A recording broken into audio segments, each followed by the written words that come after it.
Yeməkdən sonra meyvə yeyək, yoxsa yox?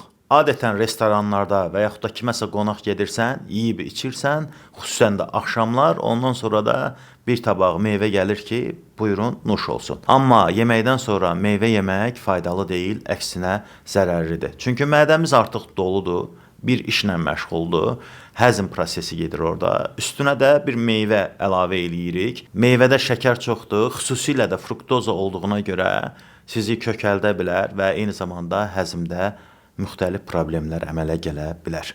Düzdür, meyvə faydalı bir şeydir.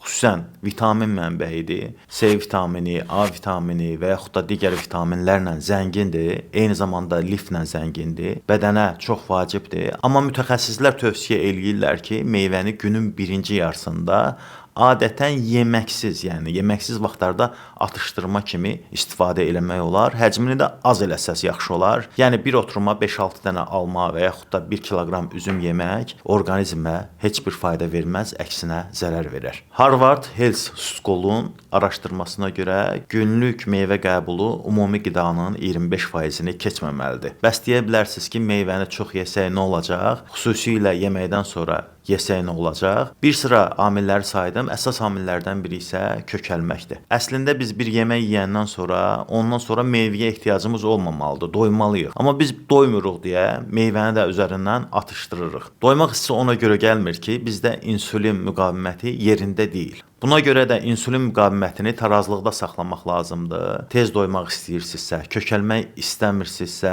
sizə alfa-xrom qida əlavəsini tövsiyə eləyə bilərəm. Tərkibi xrom və alfa-lipoik turşusundan ibarətdir. Bu nə edir? Deməli, iştahı normallaşdırır. Yəni belə deyək də tam kəsmir iştahı. Amma siz biraz yeyəndən sonra sizə doyma hissi gəlir. Eyni zamanda sizə enerji verir və insulin direncini normallaşdırır. Və nəticədə siz çox qida qəbul etmədən də enerjili ola bilirsiniz. Eyni zamanda alfa-xrom qida əlavəsi piylərin parçalanmasında, onların enerjiyə çevrilməsində rol oynayır. Çünki güclü antioksidantdır. Həkim və əzaçıların tövsiyəsi ilə əksər apteklərdən ala bilərsiniz. Qidadan yarım saat əvvəl qəbul edilməlidir. İzlədiyiniz üçün təşəkkürlər. Videomuzu bəyənməyi unutmayın.